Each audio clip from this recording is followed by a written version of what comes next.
രാസായുധ പ്രയോഗം മുൻനിർത്തി സിറിയയിൽ സൈനികാക്രമണത്തിന് തയ്യാറെടുക്കുകയാണ് അമേരിക്ക. അടുത്ത ആഴ്ച അമേരിക്കൻ കോൺഗ്രസിൽ ഇത് സംബന്ധിച്ച പ്രമേയം വോട്ടിന് വരും.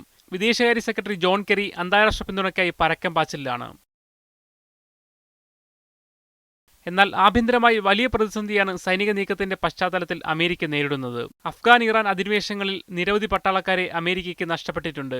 മാനസിക രോഗം മൂലം ആത്മഹത്യ ചെയ്തവരും നിരവധി. ഓരോ പട്ടാളക്കാരന്റെയും മൃതദേഹവും അമേരിക്കയിലെത്തുമ്പോൾ സർക്കാർ പ്രതിസന്ധിയിലാവുന്ന അവസ്ഥയുണ്ടായിരുന്നു. ബുഷ് ഭരണകൂടത്തിന് തലവേദനയായിരുന്നത് ഈ സാഹചര്യമായിരുന്നു. ഇതിന്റെ തുടർച്ചയാണ് സിറിയക്കെതിരായ സൈനിക നീക്കത്തെ തുടർന്ന് അമേരിക്കയിൽ നടക്കുന്നത്. അമേരിക്കൻ സേന സിറിയയിൽ ഇറങ്ങില്ലെന്ന നിബന്ധനയോടെയാണ് ആക്രമണ പ്രമേയം കോൺഗ്രസിലെത്തുന്നത്. ജനങ്ങളുടെ മാനസികാവസ്ഥ മനസ്സിലാക്കിയ പരാമർശങ്ങളാണ് സൈനിക നീക്കത്തിന് പിന്തുണ തേടി നടത്തിയ പ്രഭാഷണത്തിൽ ഒബാമ നടത്തിയത്.